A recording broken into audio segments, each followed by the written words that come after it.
Good evening, everybody. Today we have BMW's finest, an E61 Estate, 2006. Not a bad little car.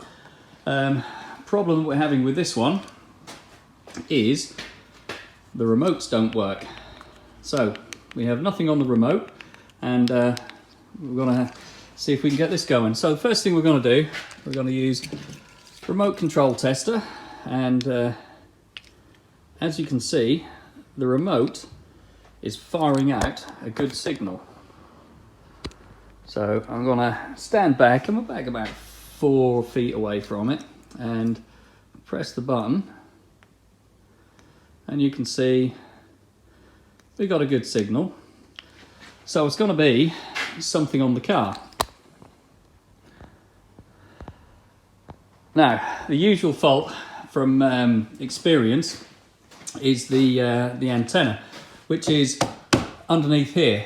So we're going to strip that down and fix that. But before we do, we are going to go over to our good friend the Autel and give it a full scan. So let's give it a scan and see what the car's got to say for itself. And just like that, full scan is done. So CAS unit, which is the immobilizer. We have 5 fault codes in there. CAS unit control fault, CAS unit processor, CAS unit fault road speed signal, ELV steering lock. So there's some fault codes in the CAS unit which may be the problem. We'll erase those and we'll see if they come back on again. They could just be old codes which we're not interested in. See if they cleared. So they're cleared so far. Right, so the CAS is now clear. Siren and tilt sensor. Sign internal battery. Okay, so problem with the alarm there. Let's see what that's like. That's okay. Aircon, we're not really interested in codes in here, but we'll have a look.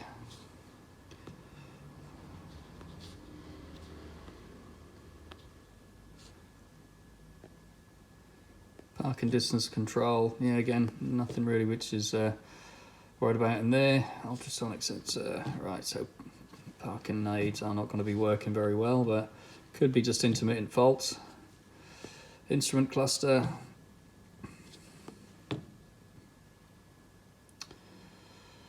Right, receiving the instrument cluster transmitter CAS. So CAS unit is flagging up quite a few problems, so that could be our issue.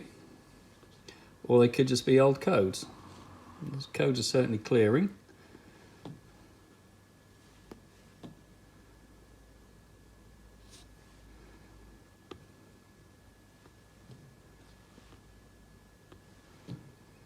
So nothing really to point towards the antenna on the car.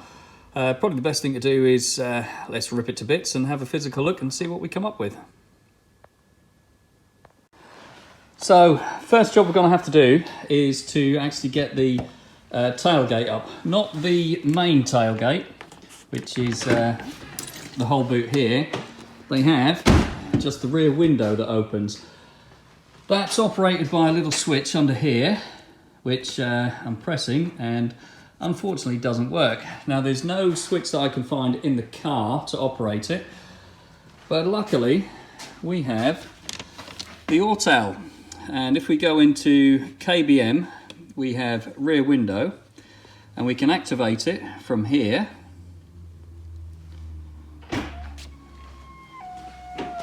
And we can get it open. So now we can get it open, we can now get to the nuts here, the bolts here, here, and here. And that will enable us to take the spoiler off to have a look. And hopefully, this mechanism up here is going to start working when we fix whatever's going on in there. So let's get that stripped off and see what we've got underneath. So with those 4 screws out, this roof spoiler, to get it off, you have to slide it down this side. I've loosened this, it won't come off that easy if you're doing it. Slide it down that side, and then when it's down, you can then lift it up, but be careful of this ribbon. You don't want to break that. So what we can do, I've laid some cloth up there, and we can just carefully put that up there, and I'm going to need 2 hands, and I'll show you what we do next. So I've just taken the 3 screws and the multi-plug out of the brake light, just to give us a bit more space to then take the roof spoiler up and to lay it up here. We can now get access to this module here, which is the receiver unit, and it's either going to be waterlogged and need a replacement, or the wire's going to be broken. Commonly the wires break, but let's see what we've got. So this little cover just pops up, put that up there. Now this ribbon can now carefully come out of the unit, which I've forgotten the name of. We're just going to take that out just to give us a little bit more room to work with, and then inspect this module. I've forgotten the name of it, I'll put it in the title. Doesn't look too bad, although I can see what I believe to be the fibre optic cable has had a bit of work there, and somebody's broken this connector off. So could that be our problem? Well, I'm going to check out the usual fault, the wiring in there. Now I can get access to it a lot easier, and I'm going to check for broken wires. So again, from up top, we need to take this part off. There's a small metal bracket, which I think the easiest way to do it is to temporarily unbolt the actual hinge. The tailgate will drop a bit, so be careful. Make sure you've got it braced up so it doesn't fall down on you. And that should let us take this out, which covers the wire up, and then we'll have a look inside here and see what we've got. Okay, so with the wiring exposed, checked all up the top is okay, but as expected, when we check the wiring further down in the roof panel, what do we find? But we find some broken wires. So these now have to be connected and checked. Unfortunately, they are quite a way under there, so it's going to be a little bit awkward to repair that one, but we're gonna see what we can do. Oh, this could be more tedious than thought. Now I've just tried pulling forward to give myself enough on this cable to rejoin these wires, and what I've actually found is, was there 6, 1, 2, 3, 4, 5 broken wires to reconnect, and they are right up in there. So this is going to be fun. Okay, so now we've got the main tailgate open, and if I can get this on camera, let's see if I can get some light up here. Now looking right down there, I'm not sure if you can see that, but there's a whole lot more wiring damage.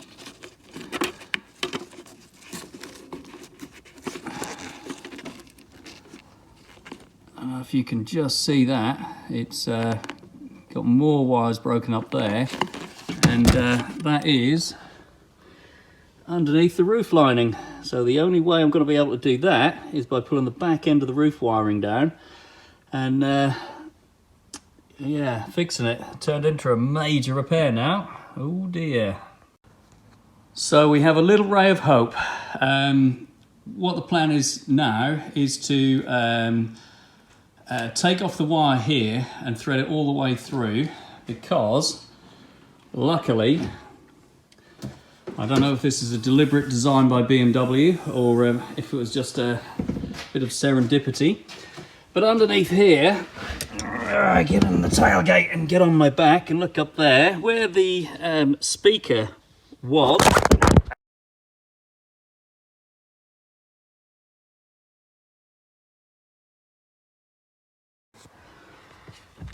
Yeah, anyway, so where the speaker was, we can just see, just there is the back end of that wiring loom. I really don't want to be taking this whole roof lining down. I don't think the car would live by the end of that bill for such a minor thing. So what I'm going to do is take the wires down, join a whole load of new wires here, thread them all through, and join them up the other end. Let's see what that comes out like. So now we can see the full extent of the damage. We've pulled the wires through the gaiter. Have to thread those through afterwards, and at least now we can expose the true extent of the damage here.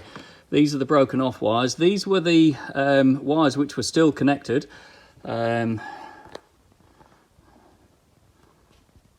can see, even though they were the good wires, come on, focus you camera.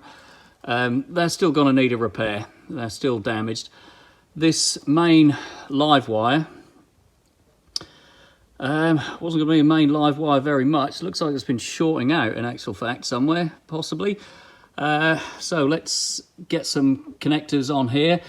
The idea is to go back a little bit further than we need, up to about here, and extend these wires through and thread them back through up there, and what bang ding, we're all good. Let's get on. Right, so we're getting there. We've extended a few of these cables now. Just want to show you that the method of joining, if you can see that, is solder and heat shrink. So you can use connectors, but they're a little bit scruffy. And I'm gonna slide this next bit of heat shrink up the cable, and we make sure that we cover all of the soldering. And it's not going to stay there because it's on camera. So I'm going to try and show you how we do. It's not going to say solder and heat shrink. So hopefully that one's going to stay there. No, it's not, is it? It's really not going to stay there for the camera. Let's see if I can prop it up on that light. We then take our gas blower, which is there, glowing away nicely, and we heat shrink the insulation down, makes it all nice and watertight. And the more observant among you may notice that the cable which I've used is actually second-hand cable. Now there's reason to that, and the reason is the cable that you can buy from accessory shops I don't like. The insulation is really brittle. The cable is just not many strands to it. It's not very flexible, whereas this cable, which was off just some old ECU plugs that we had kicking about, is a lot nicer. So it's really good quality, and we can keep the colours pretty much correct as well. So I've got a few more little joints to do. This one I'm actually going to put a, because of the gauge of the cable, I'm going to put a butt connector in there and thermoset it, and just do a few more little repairs on these ones which weren't actually broken, but they're as good as. Get them done, and we're going to start looking at threading it through. Oh, that's not going to be fun. Right, there we are.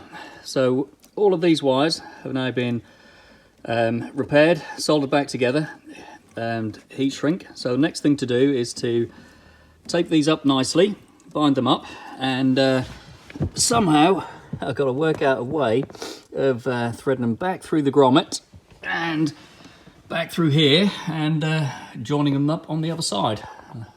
Good luck to me. So if you're wondering how we got the cables through, I start off with a long piece of wire which I taped to our repair cables. I had to, and probably you will have to if you're following this because you got the problem, I threaded it through from this way into there. I then, let's get underneath, I then taped it to the repair cables and pulled it through, and that's now in place. Our rubber gaiter is undamaged. Not finished off yet by far, but it's now threaded through there, ready for the metal covers to go back on. We're just trial fitting. I didn't want to video that because I was swearing, and we can't do that on YouTube. So it now goes up through into this top tailgate half, and now got to strip this back down to where our cables are and then rejoin them into the necessary places. Right, let's do it. So it's sometime later, and you can see I've now reassembled the cable through here. It goes back up to the receiver. Yeah, I forgot the name of it. And if we open the boot, we can see that this is all back together nicely under here. Let's get some light. So this is all back together nicely. Those little guides are holding the cable. There's a lot of trim still missing, but they were missing on the car anyway, so we're not going to worry about them. Last few little bits to get back together, and we're going to give it some tests. Right, we're all plugged back in again. Haven't reassembled everything just in case the worst happens. So now it's time to test the remote. And it works. We have remote central locking. Just to let you know, if you do one of these and you can't get the central locking to work,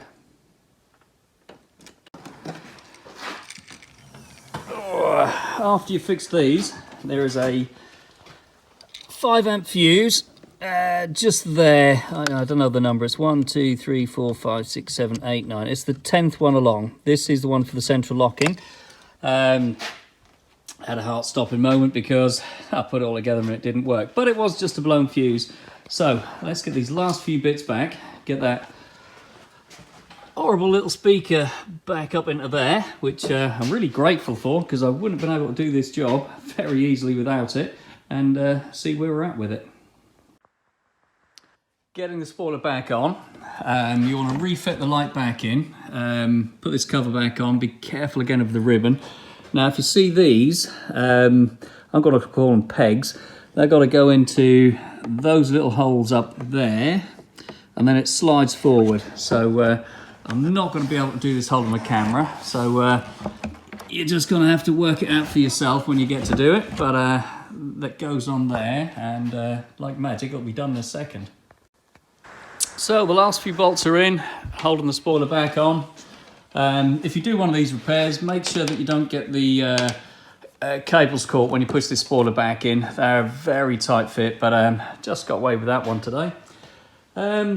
Sadly, we didn't get the glass opening. That's probably the switch. You can't feel it through the screen, but the switch is very dead feeling.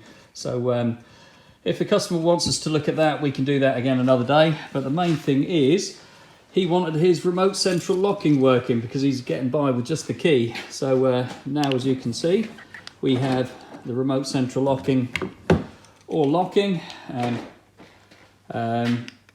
unlocking as well.